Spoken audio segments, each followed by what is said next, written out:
Rebonjour les amis, dans le cadre toujours de ce cours portant sur le module droit social pour les étudiants du S3, nous étions en train de voir les classifications des contrats de travail et dans le précédent cours, nous avons pu présenter les classifications possibles en mettant l'accent sur les cas de recours au CDD, au contrat à durée déterminer les 7 situations prévues par les dispositions des articles 16 et 17 du Code du travail. Avant de commencer ce cours, je souhaite répondre à certaines questions qui m'ont été posées, ou bien sur ma page Facebook, la page présente, ou encore sur le groupe WhatsApp. Alors, un de nos amis vient de dire, monsieur, vous avez parlé des contrats à temps partiel, c'est-à-dire un salarié qui travaille chez 2 ou plusieurs salariés. Comment ça se fait? Comment il va être déclaré à la CNSS, à la Caisse nationale de sécurité sociale? Alors, je vais, si vous permettez, vous lire l'article 6 du Code du travail avant de répondre à cette question. Est considéré comme salarié toute personne qui s'est engagée à exercer son activité professionnelle sous la direction de un ou plusieurs employeurs, moyennant rémunération, quelle que soit sa nature, et son mode de paiement. Cet article met bien l'accent sur le fait qu'un salarié peut travailler chez plusieurs employeurs à la fois. On ne peut pas travailler chez plusieurs employeurs en travaillant à plein temps. On ne peut pas travailler chez 2 employeurs en travaillant à plein temps, ça va nous faire 16 heures par jour. Et entre les déplacements, ça devient impossible. Ce qui laisse entendre à travers cet article-là que la loi marocaine, que le Code du travail marocain reconnaît tacitement, à la différence de la Tunisie, de la France, d'autres pays, qui réglementent le temps partiel, ici au Maroc, cette définition accordée aux salariés laisse entendre que le droit marocain, que le Code du travail marocain reconnaît tacitement la possibilité de conclure un contrat de travail à temps partiel.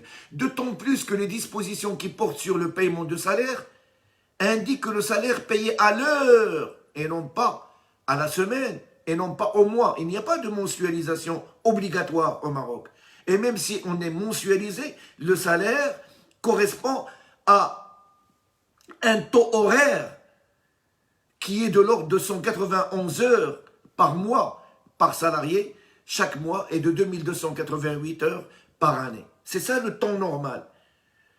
Mais si un salarié travaille 4 heures, donc le taux horaire, ce sera le salaire convenu avec l'employeur multiplié par 4 heures par jour, multiplié par 3 heures par jour, etc.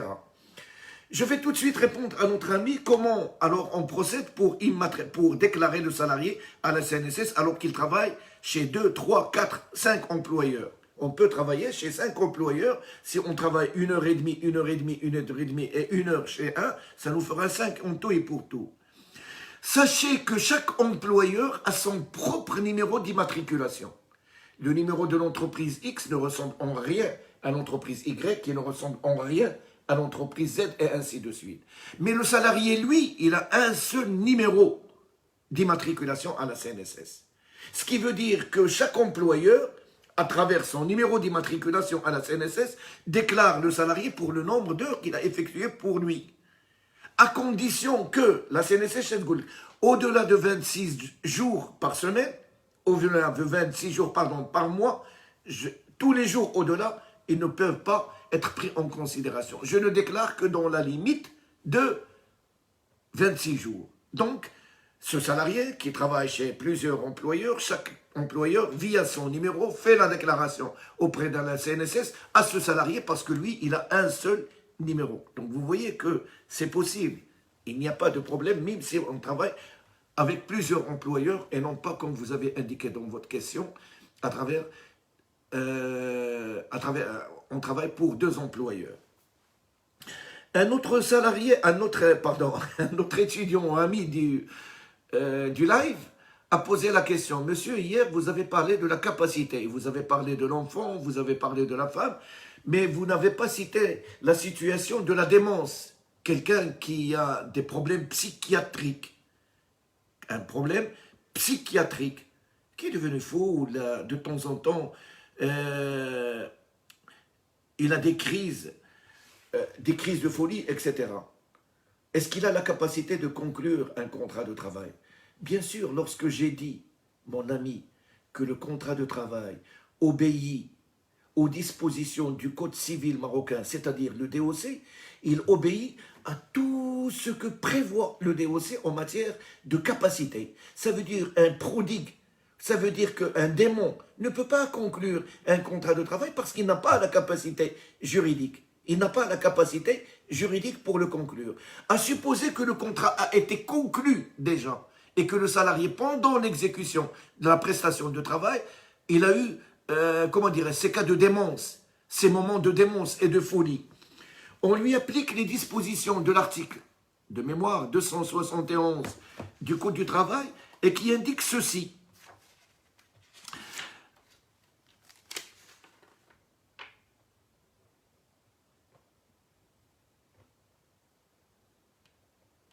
Alors, article 272, lorsque l'absence pour maladie ou accident autre qu'une maladie professionnelle ou accident de travail est supérieure à 180 jours consécutifs au cours d'une période de 365 jours, ou, je réponds à votre question, ou lorsque le salarié est devenu inapte à continuer l'exercice de son travail, l'employeur peut le considérer comme démissionnaire de son emploi. Donc, dans la situation que vous nous avez présentée à travers votre question, vous parlez de quelqu'un qui est devenu fou, démon, au cours de l'exécution du contrat de travail, et cette démence est continue de par des dispositions de dernier paragraphe de l'article 272 qui indique lorsque le salarié est devenu inapte à continuer l'exercice de son travail, l'employeur peut le considérer comme démissionnaire. Vous voyez, l'employeur n'a même pas à le licencier. De par les dispositions du Code du travail, on le considère comme si il a présenté sa démission. On dit que c'est une démission légale. C'est la loi qui le considère comme étant comme si il avait présenté sa démission parce qu'il est devenu inapte à continuer à exercer son activité. Ce qui est une aberration, bien entendu. C'est à ce moment-là que ce salarié il a besoin de soutien, de son salaire, de l'assistance de la CNSS, de l'assistance financière, etc., pour justement remédier à cette situation de démence. Non, le Code du travail indique, même si son état de démence, le malade, au moins, il bénéficie de 180 jours consécutifs. Mais l'état de démence, dit le salarié, il peut être d'un mois, 2 mois, une semaine, 14 jours. Le Code du travail ne précise pas la durée de cette démence. Une fois qu'on est en état de démence pendant l'exécution du contrat de travail, l'article 272 nous considère le salarié comme ayant démissionné. Un ami, tout à l'heure, je pense que c'est un ami africain, il a dit que chez nous en Afrique, il y a 2 saisons, la saison de pluie, la saison sèche. Chez nous au Maroc, il y a 4 saisons, comme vous le savez. Vous vivez au Maroc, il y a une saison de l'automne, de le printemps, de l'hiver et de l'été. Mais cela n'importe peu. Je vais parler de ce que je voulais dire par la saisonnabilité par rapport aux saisons. Vous avez des activités qui connaissent un accroissement suite à la saison d'été, suite à la saison d'hiver, suite à la saison, qu'est-ce que j'en sais, moi, du printemps, etc. Par exemple, dans la région de Knetra, c'est Moulay Bouslem, c'est Knetra al-Gharb d'une manière générale, ou à Agadir, vous avez la saison des fruits rouges. Donc la récolte des fruits rouges. À Agadir, on commence la récolte des fruits rouges, les fraises, la myrtille, la framboise, avant la région de l'Arab. Donc, quoique les deux, ils se rejoignent pour dire que la saison ne commence que le début du printemps. Pardon, oui, c'est ça, le début du printemps.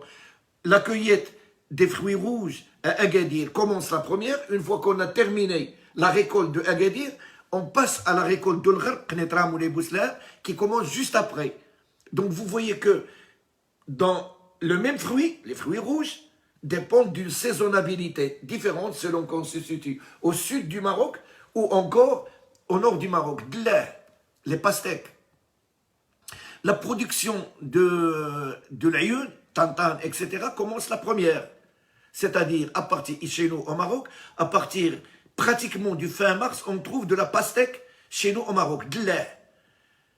à travers la production de dakhla. Mais juste après la fin de la production de dakhla, rentre en ligne de compte la production de wurzazat. Après c'est Dukala, après c'est l'Areish, après c'est etc.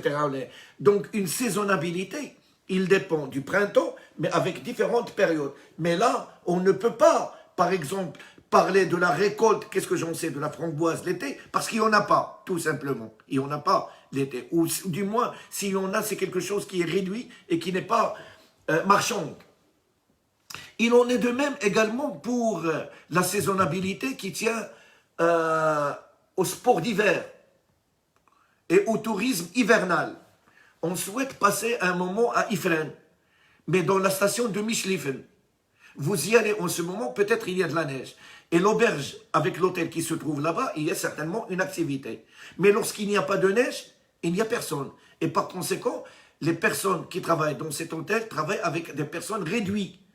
Les personnes qui travaillent dans les restaurants, l'hôtel ou l'auberge Michlifen travaillent avec un personnel réduit, ce qui n'est pas le cas la fin de la semaine et surtout au moment où il neige. Donc vous voyez que la saisonnabilité varie selon la nature de l'activité qui peut être soit liée à une saison déterminée. Je vous donnerai un troisième exemple. À Rachidia, chaque année, je pense que c'est la fin du mois d'octobre, il y a un moussim, une saison, un festival, si vous voulez, d'il y a la date, d'il y a le Tzomor, chaque année. Pourquoi? C'est la période de la production les dates. À Sfro, vous avez également un autre festival, d'il y a la cerise, d'il y a Belmelouk. À Zagoura, je crois, il y a le festival des roses également, d'il y a le Worod, Moussim le Worod. Vous avez également le festival de la musique sacrée à Fès, le festival de Gnawa à Souera. Tout ceci correspond à des dates fixes, cycliques, qui se répètent, mais qui n'ont absolument rien à voir avec les saisons sèches ou les saisons d'hiver. Ça a un rapport directement avec ce que j'avais appelé tout à l'heure le mode de vie collectif. Permettez-moi de vous lire un arrêt de la Cour de cassation qui porte sur la saisonnabilité, le point de vue de la Cour de cassation sur la saisonnabilité.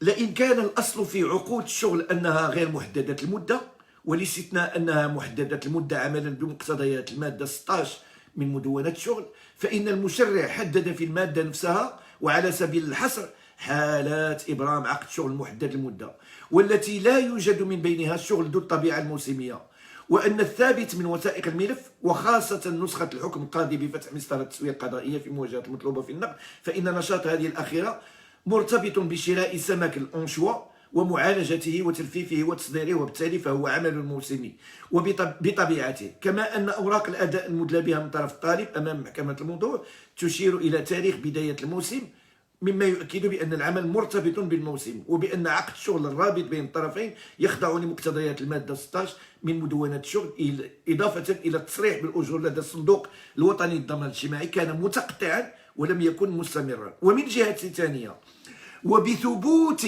هنا تبعوا معايا وبثبوت الطابع الموسمي للعمل فإنه لا مجال لإجراء بحث والاستماع إلى الشهود لإثبات العمل الموسمي للطرف الطالب ولا مجال للاحتجاج بتطبيق مقتضيات المادة 18 من مدونة الشغل ومن جهة ثالثة فإن المادة 351 من مدونة الشغل تنص على أنه يراد بالشغل المشار إليه في المادة 350 اكسترا اكسترا دونك هادو القرار الأول حول الطبيعة ديال العمل الموسمي. القرار الثاني دائما حول العمل الموسمي.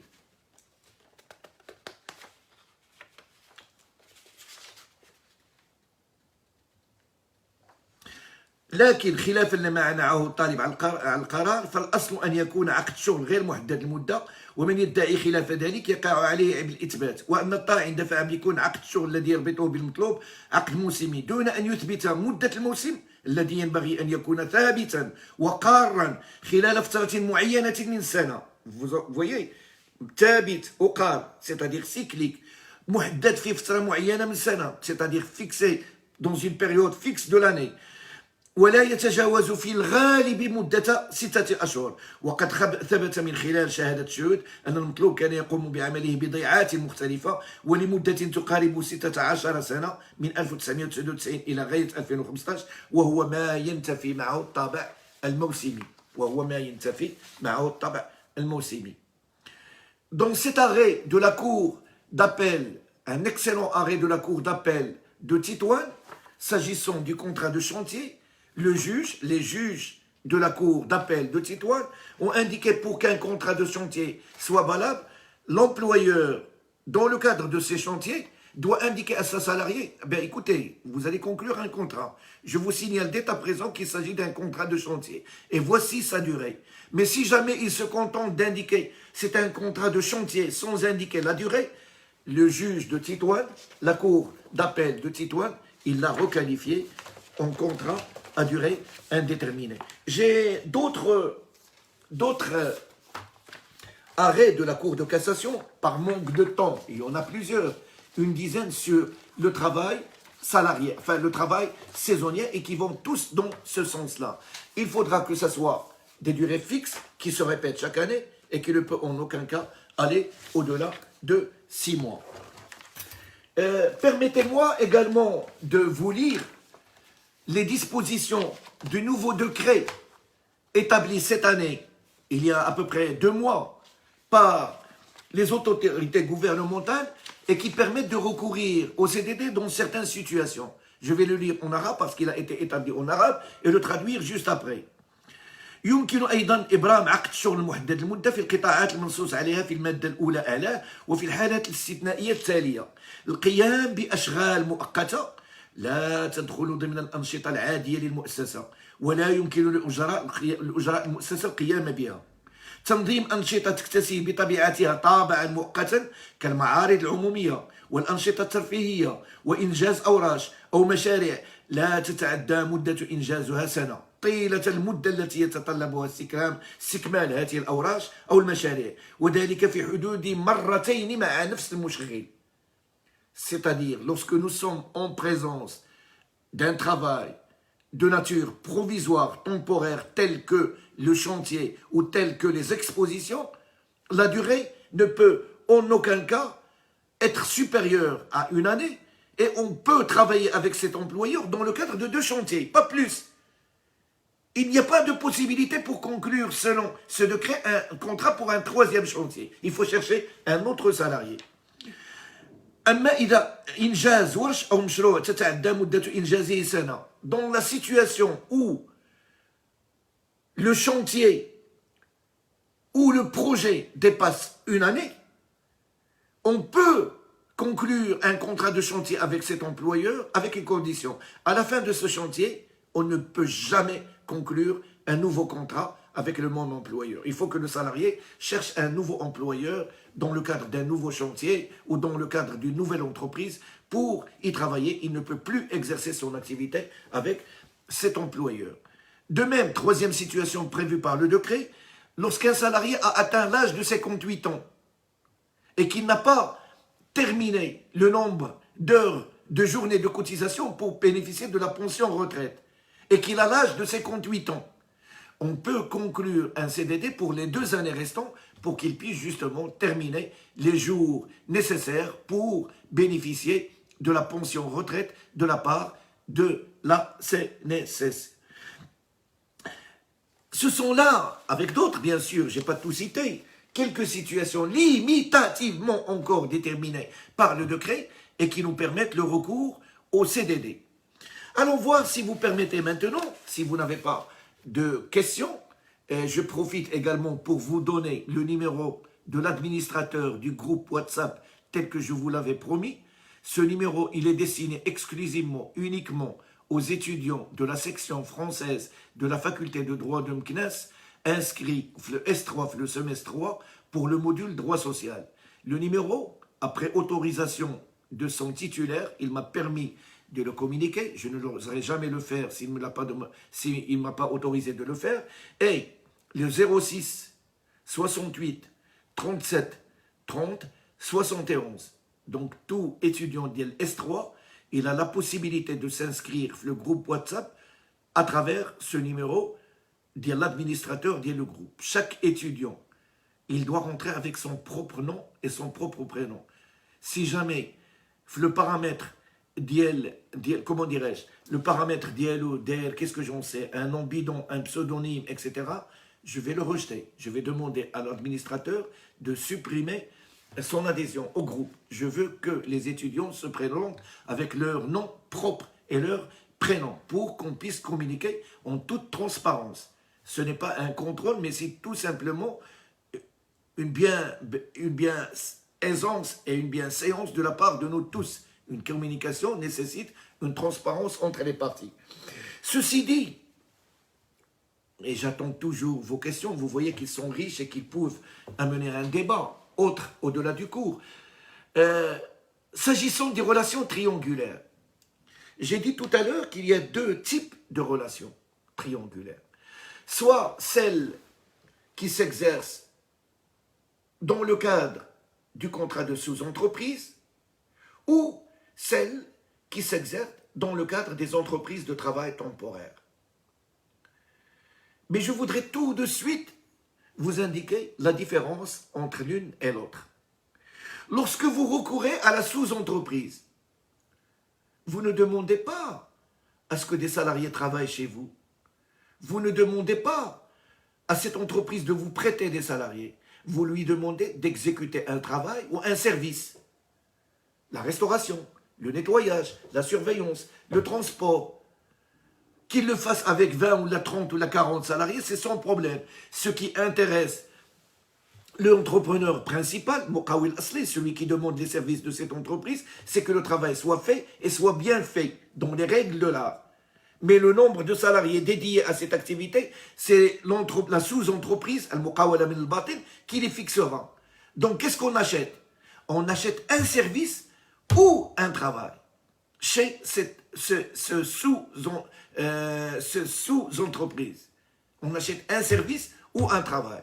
Alors que lorsqu'on a recours aux ETT, aux entreprises de travail temporaire, on fait de la location lucrative de la main-d'œuvre. On loue de la main-d'œuvre. Vous voyez, هذاك تنقول له الله يخليك دير لي هذه الخدمه واجيب الخدامه ديالك ديرها.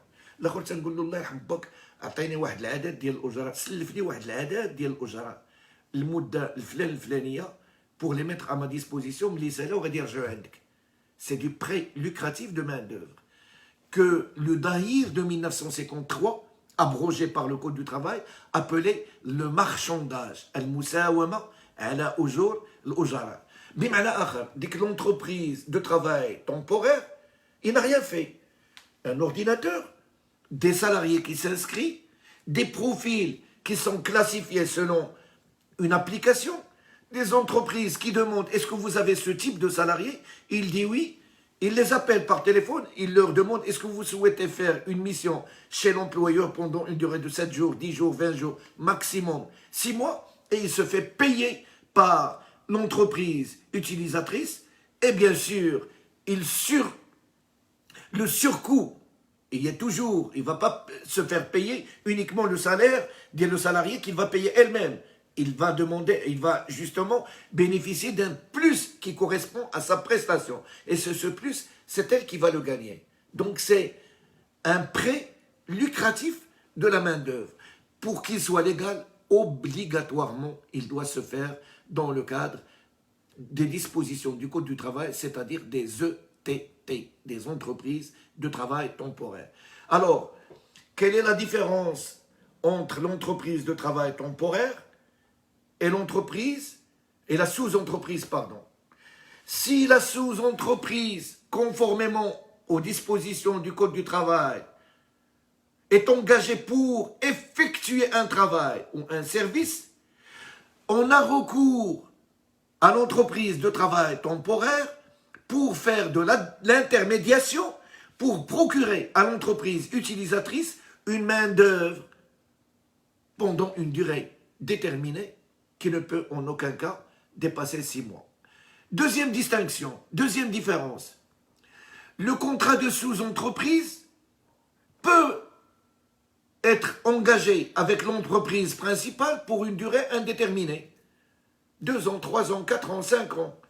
Alors que le contrat de mise à disposition et surtout le contrat de mission ne peut en aucun cas dépasser la période prévue par le Code du travail, à savoir 6 mois maximum. 3 mois renouvelables une seule fois, ça nous fait 6 mois maximum.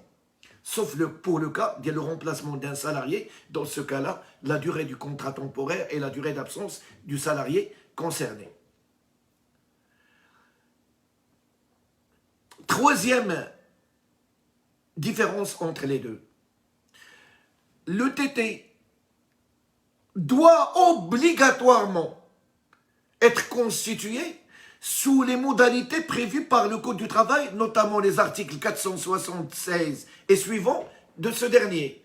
Alors que la sous-entreprise, il lui suffit d'avoir un registre de commerce et une immatriculation à la CNSS. Il n'y a pas d'autre obligation légale. Mais pour le TT, par exemple, il lui faut une autorisation d'exercer du ministère de l'Emploi. Il faut qu'il dépose à la CDG un cautionnement de 50 fois le SMIC annuel, etc. Donc les modalités de constitution de la sous-entreprise et de l'entreprise de travail temporaire ne sont pas les mêmes. Il y a d'autres différences, mais contentez-vous de ces trois qui sont essentielles. Pour l'entreprise de travail temporaire, on y a recours pour qu'il nous prête de la main-d'œuvre. Et c'est moi, l'employeur, qui va fixer ce que ces salariés doivent faire. Pour la sous-entreprise, elle s'engage, elle, dans le cadre d'un contrat d'entreprise, à exercer une prestation ou un service pour le compte de l'entreprise. Peu importe le nombre des salariés. Alors que pour le contrat de travail temporaire, je demande un nombre fixe de salariés. L'autre, je demande que le travail soit fait. Les conditions de création de l'une ou de l'autre ne sont pas les mêmes. Chacune d'elles obéit à des règles spécifiques. Et bien entendu, la responsabilité de l'employeur dans le cadre de la sous-entreprise n'est pas la même que lorsqu'il s'agit d'une entreprise de travail temporaire. Alors, entreprise de travail temporaire, j'ai dit tout à l'heure qu'il y a deux contrats. Un contrat écrit, nous dit l'article 86 du Code du travail, établi entre un entrepreneur principal, l'entreprise de ciment, comme j'avais dit dans le précédent exemple du cours de tout à l'heure, et qui charge un autre entrepreneur que le Code du travail appelle le sous-entrepreneur al-muqawil min al-batin, d'exécuter un travail ou une prestation de service. L'article 87 nous indique que le sous-entrepreneur, le muqawil min al-batin, il est dans l'obligation de respecter toutes les dispositions du Code du travail vis-à-vis des salariés qu'il va utiliser dans le cadre de ce contrat de sous-entreprise et qui sont ses propres salariés. Mais le Code du travail, de peur que la sous-entreprise ne respecte pas ses engagements, notamment en matière de santé et de sécurité des salariés, indique que la sous-entreprise, lorsqu'elle ne dispose pas d'un registre de commerce et d'une immatriculation à la CNSS, c'est l'entreprise principale qui est responsable des salariés s'agissant de tout ce qui concerne la santé et la sécurité, notamment la réparation des accidents de travail et des maladies professionnelles. Elle ajoute que si jamais la sous-entreprise est en faillite, il n'arrive pas à payer les salaires des salariés qui travaillent chez l'entreprise principale, ou il n'arrive pas à payer les cotisations de la CNSS, l'entreprise de ciment, c'est-à-dire l'entreprise principale, doit retenir les factures qu'il devrait payer pour la sous-entreprise pour régler d'abord les salariés ou régler la CNSS chaque fois que les autorités locales le lui demandent, chaque fois que l'inspecteur du travail le lui demande ou chaque fois que les salariés en font la réclamation. C'est-à-dire, les salariés l'inspecteur du travail, les autorités locales peuvent demander à l'entreprise de ciment qui a engagé cette sous-entreprise pour faire le gardiennage, mais qui n'a pas payé les salariés ou qui n'a pas payé la CNSS, une fois qu'il reçoit une réclamation de la CNSS ou une réclamation des salariés, de s'empêcher de payer les factures à l'entreprise qu'il utilise dans le cadre de cette sous-entreprise pour régler d'abord les salariés et les cotisations de la CNSS. Il a Kachi Barakar, s'il reste une somme d'argent, il la verse, la sous-entreprise, s'il ne reste rien, il ne lui donne absolument rien. Donc, vous voyez que le Code du travail a apporté quand même une protection assez considérable les salariés de la sous-entreprise en cas de faillite de l'entreprise, mais ces dispositions ne peuvent être appliquées que lorsque les salariés de la sous-entreprise travaillent dans les locaux de l'entreprise principale. Si tous les deux travaillent à l'extérieur, je m'explique. Je suis un entrepreneur du bâtiment. On me charge de bâtir la faculté de droit, qu'est-ce que j'en sais, de l'Hajj. J'embauche mes salariés, mais j'ai besoin d'une entreprise pour effectuer tel ou tel travaux. Donc je conclus un contrat de sous-entreprise. Mais ces salariés-là, ils ne travaillent pas dans mes locaux. Tous les deux, on travaille à l'Hajj dans le cadre du projet. Ces dispositions ne s'appliquent pas.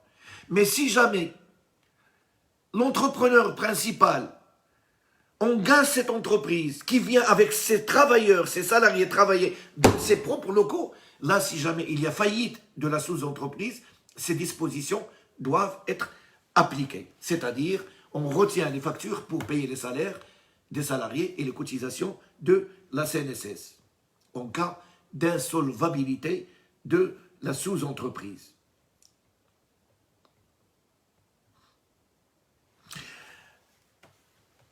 Tel est le régime du contrat de sous-entreprise, comme j'ai dit tout à l'heure, où il y a une relation triangulaire. Une relation entre l'entreprise principale et la sous-entreprise via un contrat de prestation de service, un contrat commercial. En cas de litige ou de contentieux, c'est le tribunal de commerce qui est compétent. Et un contrat entre les salariés de la sous-entreprise et celle-ci, qui est un véritable contrat de travail, régi par les dispositions du Code du travail, auquel on applique tout ce qu'on a vu jusqu'à présent, et l'entreprise principale reste quand même responsable vis-à-vis de ses salariés en cas d'insolvabilité de la sous-entreprise lorsqu'ils travaillent dans ses locaux ou encore lorsque l'entreprise principale s'est engagée avec une sous-entreprise qui n'a pas de fonds de commerce ou encore qui n'est pas immatriculé à la CNSS, à la Caisse nationale de sécurité sociale. Deuxième contrat triangulaire, les CTT, contrat de travail temporaire. Il est régi par les dispositions des articles 495 et suivants du Code du travail, 495. Cet article indique qu'une entreprise peut recourir à une deuxième entreprise dont l'objectif, dont la raison d'être, dont l'objet social est unique et exclusif, c'est d'engager des salariés pour les mettre à la disposition des entreprises qui les demandent. Rien, il n'exerce rien, il n'a pas d'activité. L'activité d'embaucher des salariés, les mettre dans son ordinateur et attendre qu'on demande ses salariés. Et il se fait payer par l'entreprise qui va les utiliser. C'est une intermédiation entre une entreprise de travail temporaire et une entreprise utilisatrice dans le cadre d'un contrat que le Code du travail appelle le contrat de mise à disposition. On ne peut, le Code du travail, parce que ce contrat est dangereux, parce que ce contrat s'apparente à un esclavagisme, une nouvelle forme d'esclavagisme, le prêt lucratif de main-d'œuvre, le marchandage qui était banni, qui était régi par les dispositions du Dahir de 1953, mais qui a été banni par le Code du travail s'il n'est pas fait dans les règles là, telles que prévues par les dispositions des articles 495 et suivants. On ne peut y recourir que dans 4 situations, pas une de plus, qui ressemblent plus ou moins, comme par hasard, aux situations que nous avons vues lorsqu'on a parlé des situations de recours au CDD, au contrat de travail temporaire. Rappelez-vous, cette situation pour le recours au CDD limitativement déterminée par l'article 16 et 17. 4 situations pour le recours au CTT, contrat de travail temporaire, limitativement déterminées par l'article 496 du Code du travail. La première, il ressemble mot par mot au CDD, l'accroissement temporaire de l'activité. J'en avais parlé tout à l'heure, ce n'est pas la peine de me répéter maintenant. Deuxième situation, lorsque le travail est de nature saisonnier. Nous en avons parlé tout à l'heure, je vous avais lu quelques arrêts de la Cour de cassation, on ne va pas s'y attarder maintenant. Troisième situation, le remplacement d'un salarié absent. On en a parlé également tout à l'heure, il n'y a pas lieu d'en parler maintenant. Et la quatrième situation qui ne figure pas dans les CDD, à savoir lorsque l'exécution de travaux pour lesquels on y recourt, lorsque certains travaux, il est de coutume de ne pas conclure des CDD. Il est de coutume et de tradition de recourir à ce type de contrat. C'est le cas par exemple des sondages. Vous savez, les personnes qui font des sondages. C'est le cas également de télémarketing. Lorsqu'on souhaite savoir est-ce qu'un produit, comment les points de vue les clients sur un produit déterminé, on fait appel à des étudiants, à des personnes qui se mettent devant un supermarché pour demander aux gens de remplir un questionnaire. C'est anormal qu'on recourt à un CDD ou à une embauche directe. On fait appel à ces entreprises pour s'occuper de ce type de travaux, ce type de tâches, j'allais dire. 4 situations donc pour le recours au CTT.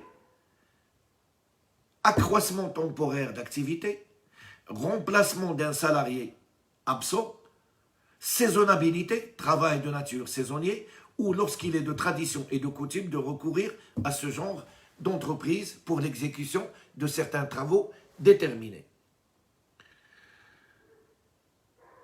Le Code du travail interdit absolument de recourir aux entreprises de travail temporaire dans certaines situations.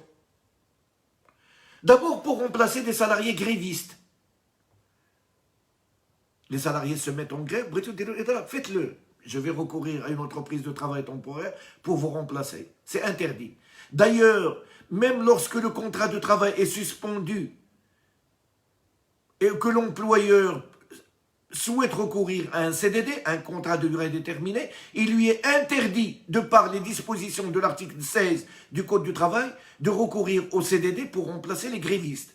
Aussi bien pour le CDD que pour le CTT, on ne peut pas recourir à ce type de contrat, à ce type de recrutement, à cette forme d'emploi pour remplacer des salariés grévistes, c'est interdit. تعويض العمال أضربين إما بعقود شغل محددة المدة ولا بعقود مؤقتة ممنوع إما انطلاقا من المادة 16 من مدونة الشغل أو انطلاقا من المادة 496 من مدونة الشغل. Deuxième interdiction, il est absolument interdit de recourir au CTT, au contrat de travail temporaire, aux entreprises de travail temporaire, pour des travaux dangereux. Un travail qui est dangereux, et on a peur de le faire par le biais de personnel de l'entreprise. On va faire appel à une entreprise, ce n'est pas notre salarié, c'est interdit. Un travail dangereux doit être exécuté exclusivement, uniquement par le personnel de l'entreprise, et on n'a pas le droit de recourir à ces entreprises pour effectuer ce type de travaux. De même, troisième interdiction, il est interdit de recourir aux entreprises de travail temporaire pour demander à ce qu'on conclue avec ses salariés des CTT, des contrats de travail temporaire, lorsque l'entreprise a licencié pour des raisons économiques, technologiques ou structurelles, moins d'une année. Obligatoirement, ces salariés, comme je l'avais dit, vous rappelez la priorité d'embauche, ils bénéficient, ceux qui ont été licenciés, de la priorité d'embauche et on n'a pas le droit de recourir à ce type de contrat pour remplacer les salariés qui ont été licenciés pour des raisons économiques, technologiques ou structurelles.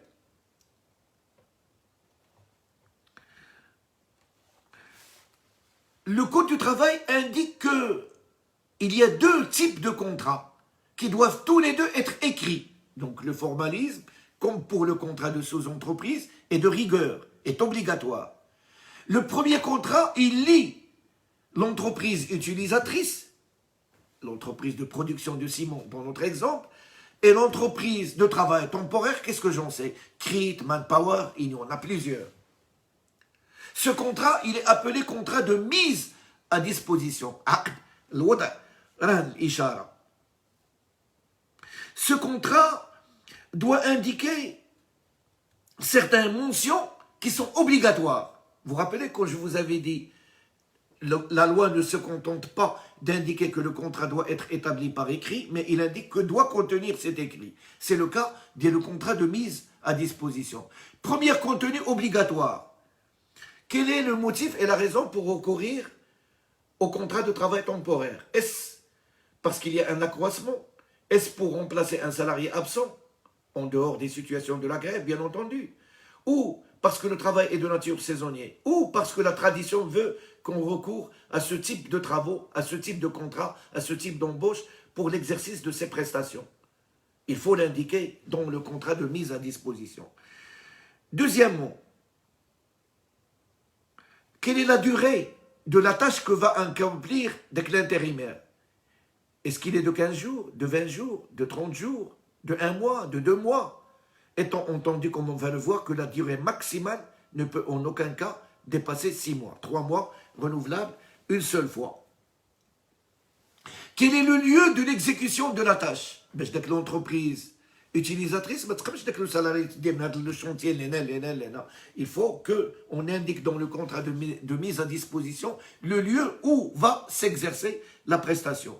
Et enfin, quel est le montant de cette prestation que va recevoir le TT? Quel est le montant en contrepartie de la mise à disposition de salariés que l'entreprise de travail temporaire va recevoir de l'entreprise principale? Ces mentions sont obligatoires dans le contrat qui lie l'entreprise utilisatrice à l'entreprise de travail temporaire. Un deuxième contrat existe également et qu'on appelle le contrat temporaire. En France, comme j'ai dit tout à l'heure, on l'appelle le contrat intérimaire. Et il doit contenir en plus des mentions que j'avais citées tout à l'heure, les mentions suivantes. Ce salarié que je vais embaucher pour le mettre à la disposition de l'entreprise de production de ciment doit contenir les qualifications de ce salarié. Deuxièmement, le montant du salaire qu'il va recevoir. Troisièmement, le montant du prix que l'entreprise de travail temporaire va recevoir via ses prestations. Le salarié يكون على عين. انا غادي تخدميني ب 2000 ريال في النهار وانت شاد عليا 4000 ريال. دونك ديري انت في جيبك 2000 ريال ما حطيتي ما هزيتي وانا ضربت تماره عليك نتايا. Donc il a la possibilité de négocier son salaire si jamais il est au courant du montant qui est fixé entre l'entreprise utilisatrice d'un côté et l'entreprise de travail temporaire de l'autre côté. Donc c'est une mention obligatoire exigée par les dispositions de l'article 500 du Code du travail. 501, pardon, du Code du travail. Troisième mention obligatoire dans le contrat temporaire ou dans le contrat intérimaire. La période d'essai. Vous vous rappelez, on a étudié la période d'essai. Et les dispositions de l'article 502 du Code du travail fixent cette période d'essai comme suit. Si le contrat est conclu pour une durée de moins d'1 mois, 2 journées de période d'essai. 2 journées si le contrat est conclu pour une période de moins d'1 mois. 3 jours si le contrat est conclu pour une période variant entre 1 et 2 mois. Et 5 jours si le contrat est conclu pour une période au-delà de 3 mois. 3 situations. Moins d'1 mois, 2 journées. Entre 1 mois et 2 mois, 3 journées. Plus de 3 mois, 5 journées. Vous vous rappelez les CDD? C'est moins de 3 mois, 1 mois. Pardon, 15 jours. Plus de 3 mois, obligatoirement, c'est 1 mois. Obligatoirement, c'est 1 mois. Pour le CDD. Pour le CDI, ça dépend. Lorsqu'on est cadre, c'est 3 mois renouvelables une seule fois. Lorsqu'on est employé, c'est 1 mois et demi renouvelable une seule fois. Lorsqu'on est ouvrier, c'est 8 jours renouvelables, 15 jours, pardon, renouvelables une seule fois. Le contrat de mission, le contrat de travail temporaire, le contrat d'intérimaire doit obligatoirement indiquer quelle est la période d'essai qui ne peut en aucun cas dépasser les périodes fixées par l'article 502 du Code du travail. Il faut également que ce contrat indique les caractéristiques du poste que le salarié va occuper dans l'entreprise principale. Il faudra que ce contrat l'indique pour que ce salarié soit protégé. Le numéro d'adhésion de l'entreprise temporaire et le numéro d'immatriculation à la Caisse nationale de sécurité sociale.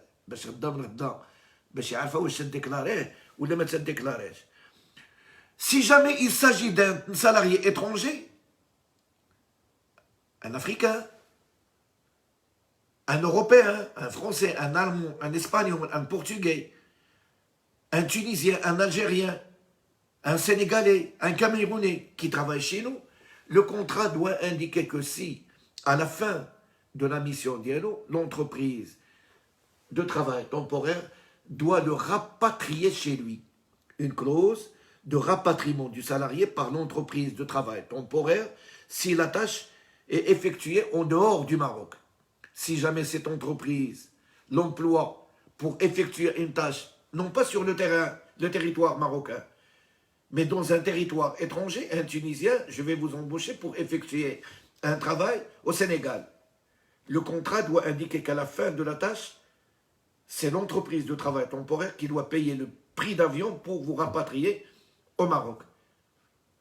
Et enfin, le contrat d'intérim, le contrat de mission doit indiquer qu'à la fin de la mission, une fois que la mission serait terminée, l'entreprise utilisatrice serait en droit d'embaucher ce salarié si jamais il souhaite l'embaucher.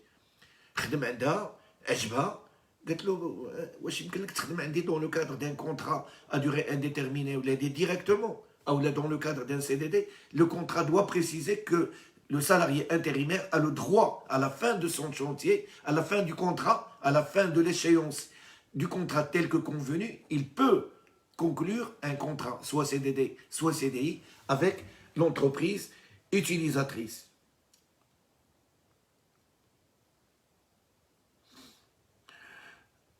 Alors, l'entreprise utilisatrice doit prendre toutes les mesures nécessaires pour sauvegarder la santé et la sécurité de ses salariés. Ce n'est pas l'entreprise de travail temporaire, c'est l'entreprise chez laquelle il travaille. Il fait le risque. Donc c'est elle qui doit faire en sorte de prémunir les salariés contre les risques qui peuvent atteindre leur santé et la sécurité. Comment? En leur accordant, par exemple, tous les équipements de sécurité. Le casque, les lunettes, les bottes, la tenue du travail, les gants. Tout ce qui est nécessaire pour éviter les risques professionnels. C'est l'entreprise utilisatrice qui doit respecter ses engagements vis-à-vis de ses salariés, donc tout ce qui concerne l'hygiène et la santé et la sécurité au travail. L'entreprise utilisatrice est responsable également vis-à-vis de ces salariés-là lorsqu'il y a un accident de travail ou une maladie professionnelle. À moins si l'ETT, l'entreprise de travail temporaire, est assurée déjà, avant que ces salariés ne commencent leur travail chez l'entreprise utilisatrice, de ce risque AT-MP. AT, accident de travail, MP, maladie professionnelle. Donc, voici le dispositif prévu par le Code du travail s'agissant des relations triangulaires. Deux contrats, le contrat de sous-entreprise qui ne ressemble en rien au contrat de travail temporaire. Les premiers sont régis par les dispositions des articles 86 et suivants du Code du travail. Les deuxièmes, c'est-à-dire le CTT, est régi par les dispositions des articles 495 jusqu'à 506 du Code du travail, et chacun d'eux, il a ses spécificités. Est-on entendu que pour devenir une entreprise de travail temporaire, il faut respecter les conditions dont nous avons parlé, si vous vous rappelez, lorsque nous avons parlé des agences de recrutement privées. Il faut donc être une personne morale, il faut avoir un capital, une personne morale, c'est-à-dire une société. SARL, une société anonyme, une société à commandite simple, avec un commandite par action, avec un capital de 100 000 dirhams, demander une autorisation du ministère. Les personnels administrants de la société ne doivent pas être condamnés, ils doivent être d'une probité certaine, et il faut surtout demander une autorisation au ministère de l'Emploi, autorisation qui peut être retirée à tout moment, et surtout, il faudra déposer à la CDG, à la caisse de dépôt et de gestion, un cautionnement équivalent à 50 fois le SMIC annuel. J'ai dit la dernière fois, vous prenez 2800 dirhams, vous la multipliez par 12, et le nombre que vous allez trouver, vous le multipliez par 50, et vous aurez le montant que le TT doit déposer comme caution à la CDG. Deux modalités de recrutement donc possibles, dans le cadre de plusieurs types de contrats. Contrat bilatéral, CDD, CDI, nous en avons discuté. Contrat triangulaire, sous-entreprise, cet été, je viens de les exposer.